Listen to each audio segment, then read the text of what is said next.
In the long ago history of the Old Republic, two boys would be born from a Sith Lord of immense power. Arcan and Thexan were twins born on Zakul, the children of Senya Tural and Valkorion, and older brothers of Vaylin. It is unknown exactly when he and his brother were born, but I think it to be around 3655 to 3665 BBY. Arcan and Thexan were extremely close growing up, doing what all children did. Playing in the open fields, getting into mischief, even playing tricks on the servants in their estate by switching clothes and pretending to be one another. Their mother Senya always loved her children, but they unfortunately didn't reciprocate the same.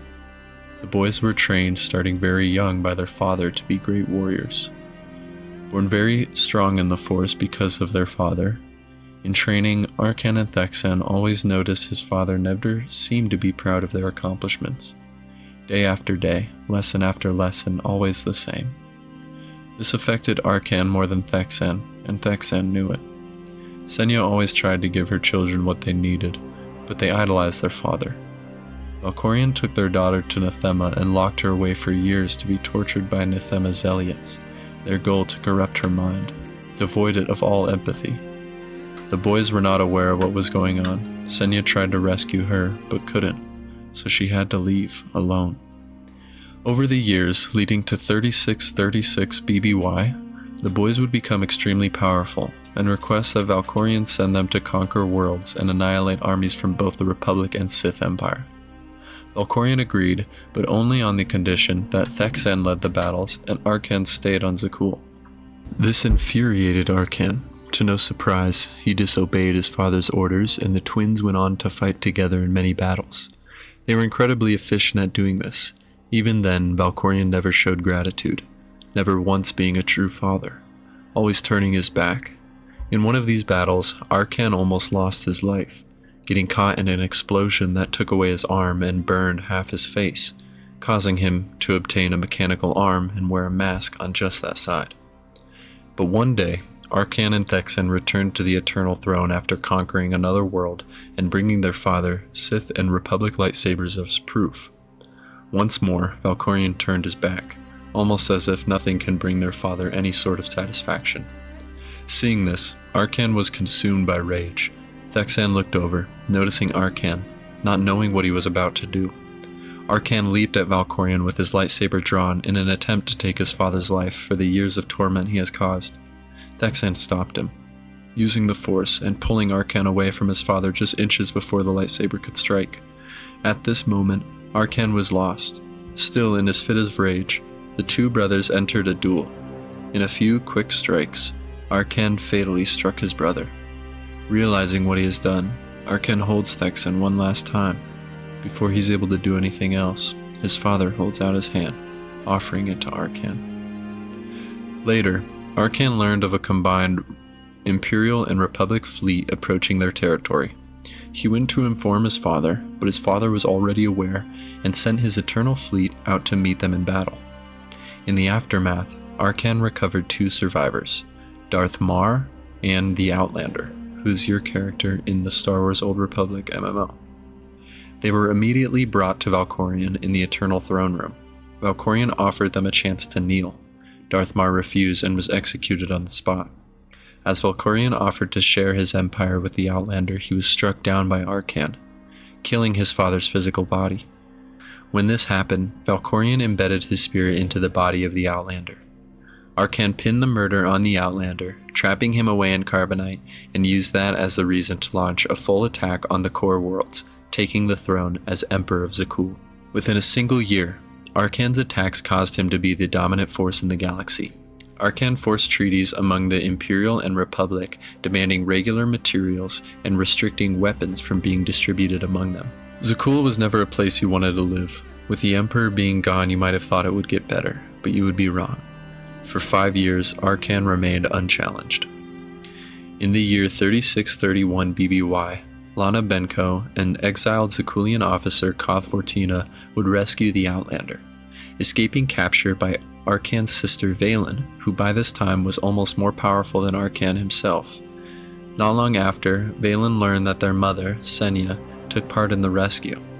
A member of the former Zakulian Scions reported to Arcan that Senya and the Outlander were seen on a planet in the Emperor's territory. Arcan deployed the Eternal Fleet to intercept them. Arcan arrived sooner than his fleet and personally assassinated the former Zakuulian scions before the Outlander arrived. When he did, Arcan offered for the Outlander to remain in Carbonite until there is a way to rid his body of Valkorion spirit, and the Republic surrendered the Gravestone, which was a huge starship capable of taking a large portion of the Eternal Fleet down. The Outlander refused, and a tense battle erupted between the two just as the Eternal Fleet emerged from hyperspace. The fleet started bombarding the planet below, and the flight was broken up when a shuttle that crashed into the spaceport they were fighting on allowed the Outlander to escape. Arcan rushed the controls of the spaceport and clamped down on the Gravestone, disabling it. When the Outlander arrived again, he released the docking controls and engaged Arcan. The Outlander managed to push Arcan off the platform down a few levels, allowing him to escape to the Gravestone and fly into hyperspace. Arcan was unable to locate the Outlander for weeks following this battle. Growing impatient, Arcan ordered the bombing of innocent, inhabited worlds, attempting to draw out the Outlander, or if nothing else, give someone a reason to tell Arcan where he is. At the same time, the Outlander teamed up with local anarchist Kalo Janus to destroy the controls that operated droids in the capital city of Zakuul, known as the Spire, submerging it into chaos. Arcan blamed the Knights of Zakuul who were protecting the Spire for not capturing the Outlander. He had them fight to the death in pairs as punishment and motivation. Vaylin was concerned that the search efforts would be greatly diminished with the number of knights cut in half, but this didn't affect Arcan. A few days later, after facing numerous separate attacks, Arcan and Vaylin observe a holo report showing the Mandalorian army attacking an Eternal Empire weapons factory on the planet of Darvanas. As Arcan was still very egotistical at the moment, and when Vaylin encouraged him to send the Eternal Fleet to destroy them, he declined. Wanting to watch his enemies struggle, as the battle continued, the Mandalorians began to take the advantage. Not only were they fighting with purpose, but Arcan noticed that the Outlander was alongside them. Realizing he spent too long sitting on his comfy eternal throne, he decides to hunt the Outlander himself. He took his flagship and a significant portion of the Eternal Fleet to confront the Outlander and his mother. Upon arriving, the Eternal Fleet and Republic, along with the Gravestone, engaged in battle. In the midst of the battle, Vaylin informed Arcan that the portion of the Eternal Fleet outside this sector was not responding to orders. Arcan dismissed this, determined to find the Outlander and Valkorion before worrying about the Eternal Fleet. Neither Vaylin or Arcan was aware that in their absence, an advanced artificial intelligence droid named Scorpio had taken over the Eternal Throne, essentially ruling their empire. In an attempt to let their enemies destroy each other, Scorpio announced their intentions to Arcan while also revealing the location of the Alliance base on Odessen. Engrossed with his need for revenge, Arcan ordered his population of the Eternal Fleet to attack Odessen and deal with Scorpio later. On Odessen, the Alliance launched their counterattack with the Gravestone. The attacks from this ship caused massive damage to the Eternal Fleet.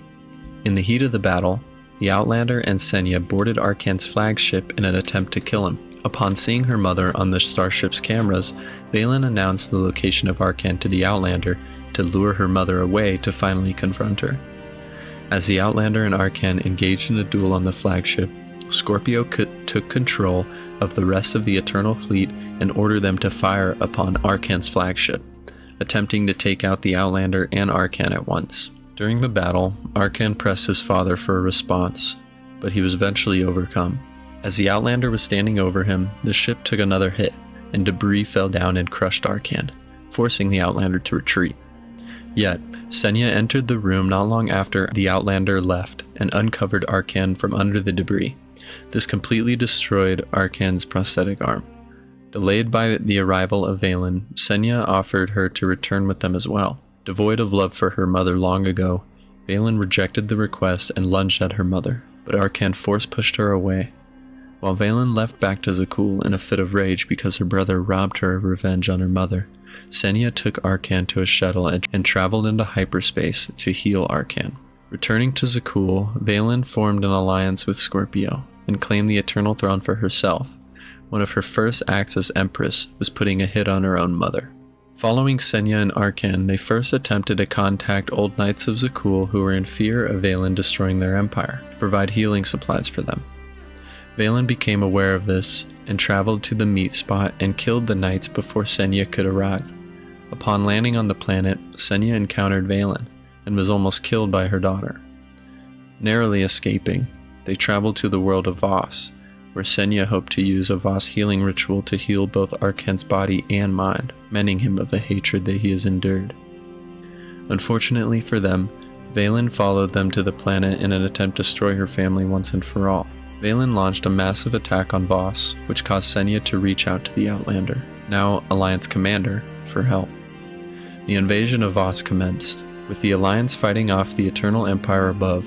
The Outlander and Theron Shan descended onto the planet to meet with Senya at the Shrine of Healing, where Voss mystics were treating Arcan.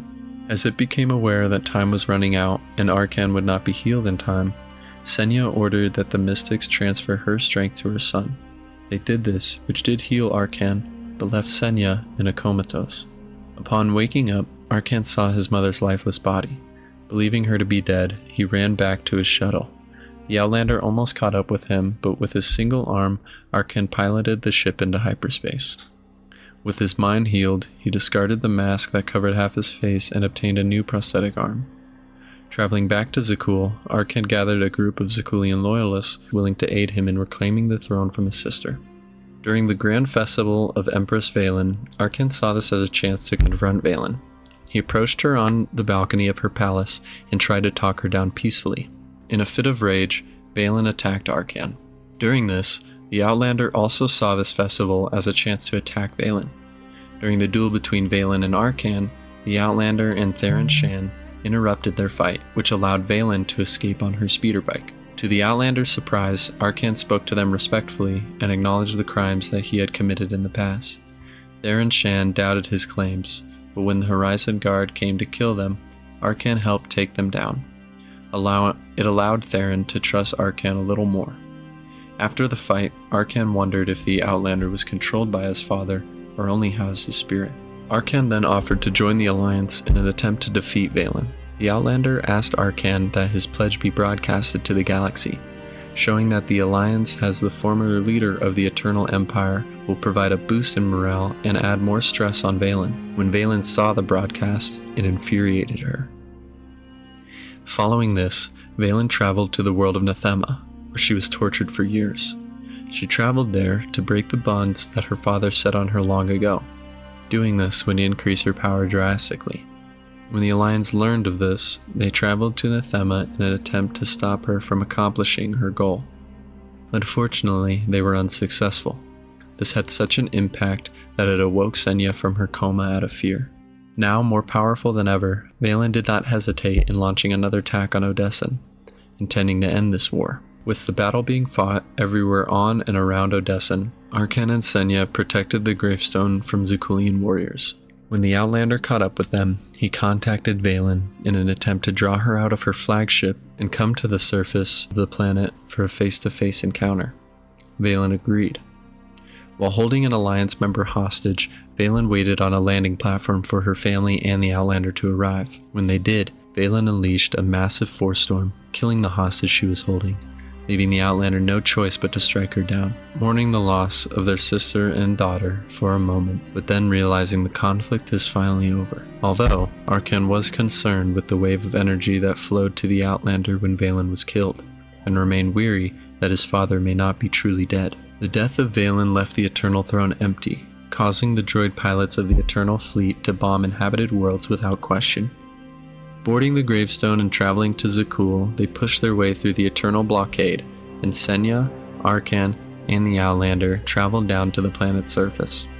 Upon entering the throne room, Arcan was stunned, reminded of the place that he orchestrated the deaths of millions. Senya assured him that he had become a better man since. Arcan offered the Outlander control of the fleet to pacify it, finally ending this threat. But upon accepting, Valkorion emerged, enacting his plan to try and take control of the Outlander's body. He was the one guiding the Outlander to take out his children. This was his ultimate goal. The Outlander fought him off long enough while Senya and Arcan fought off other guards that came into the building. Upon finishing the others off, Arcan and Senya used Drameth's holocron, which is said to house the power to end Valkorion once and for all. They entered the mind space with the Outlander. When Arcan did this, he learned that Vaylin's spirit still remained connected to Valkorion after death, and using the bonds that were set in place by Valkorion himself long ago on Vaylin, the Outlander used the phrase that would weaken Vaylin, "Kneel before the Dragon of Zakul," to rob him of his own power. With one final act, the Outlander and his family banished Valkorion into chaos. Following the final defeat of Emperor Valkorion, the creation of the Eternal Alliance was born, uniting the Alliance and armies of Zakul, which Arcan and his mother would continue to be a part of. Alright, thank you guys for listening. Let me know if you guys did enjoy this. There were a couple cool characters that I learned about in here, like Scorpio. I thought that was kind of interesting. Advanced droid taking over the Eternal Fleet. Kind of interesting to go into that a little bit more, but hopefully you guys did enjoy. Leave a comment if you did, maybe a suggestion on what to do next, or any little questions or cool parts of the video that you found. But thank you guys for watching again, and I hope you guys have a great day, and I'll talk to you later. Peace.